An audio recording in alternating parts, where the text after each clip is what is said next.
ورځو څنګه ننګرهار ته انیس رحمان په ټلیفون را سره لرو. رحمان صاحب، تاسې مکتب یا ښوونځی په پاکستان کې ویلی دی، له کومو ستونزو یا مشکلاتو سره مخامخ وئ؟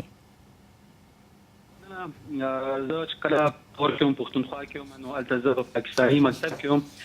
نو ما دپاره غټه ستونزه همدا وه چې کله زه بیا پوهنتون ته رالم چې ما پښتو نه وه زده.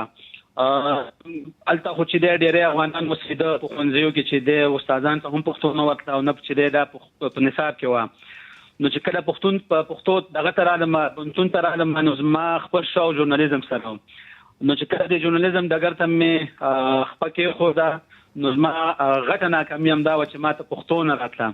بیا چې څه وخت سره مې پښتو زده کړه پیل کړه، نو هم ډېر مشکلاتو سره زه ستونزو سره په مخ وم. هغه علت یې همدا چې تا ته چې څو پورې په ماشومتوب کې په وړکتوب کې پښتو ونه ښودل شي، بله ژبه ونه ښودل شي، وروسته زده کول هغه ډېر مشکل وي. او د بیا چې کله عملي ډګر ته ځې، کابل ته راځې، ننګرهار ته راځې، بیا پښتنو سیمو ته ځې او تا ته پښتو نه زده، نو چې دی دا ډېر مشکل دی. نو پاکستان کې دغه په خاصه توګه پېښور کې دغه مشکل شته چې هلته دغه ژبه نه استادانو ته ورځي، نه مشرانو ته ورځي، نه دفتري ژبه ده.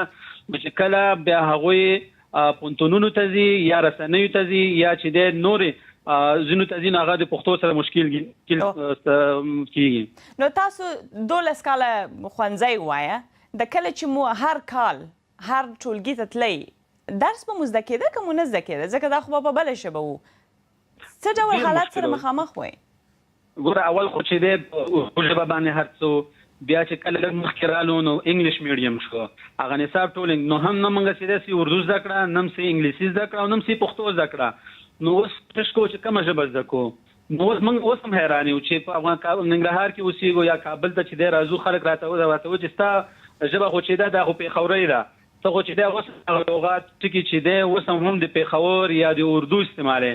نو دا چې دی موږ ته ډېر غټ مشکل او اوس هم دی هغه حل شوی نه دی. زه د پوهنتون نه فارغ شوم، خو زما هغه ستونزه اوس هم نه ده حل شوې، ځکه چې چېرته 12 کاله او چېرته بیا دغه 4 کاله. نو دا ډېر فرق کوي چې ماشومتوب کې ستا ژبه په کومه خبره راشي، په کومه لهجه راشي، هغه بیا چې دی ډېره په مشکله بدلېږي. نو دغه یو مشکل هلته شته دی په پېښور کې. او تاسو د درسونو زده کولو لپاره به طبعا مجبوره وئ چې په اردو یې وایاست او په انګریزي یې وایاست. نو په هغه ژبه مو چې زده کولی نه شوی په ښوونځي کې، بیا به م څه کول؟ اضافي کورسونه م نیول، بل چا ته تلئ؟ خبره ځکه چې مجبوري وه، ځکه چې مجبوري وه چې ټیوشن ته به تلو، استادان ته بیا چې دی اضافي فیس ورکوو چې موږ سره یا اردو زده کړي یا سره انګلیسي زده کړي. ځکه چې نه کېده، ورونو ته مې انګلیسي اردو نه ورتله، پلار مور ته مې نه ورتله. نو دا یو غټه ستونزه وه. نو ټیوشن فیس به م ورکوو، اضافي پیسې به م رانتلې، د مهاجرت شپې مې وې، د مشکلاتو سره سره. نو هلته په پښتونخوا کې چې دی باید هغه خلک دې ته ډېره کتنه وکړي چې خپل نصاب کې پښتو راولي، چې د نسل د پښتونخوا نه د کټې نه ختمېږي. ډېره مننه. کور مو ودان، ژوندی اوسئ. په ټولنیزو شبکو یا خواله رسنیو مو هم له تاسې پر دې موضوع نظر غوښتی و چې کور مو ودان همکاري مو راسره کړې ده.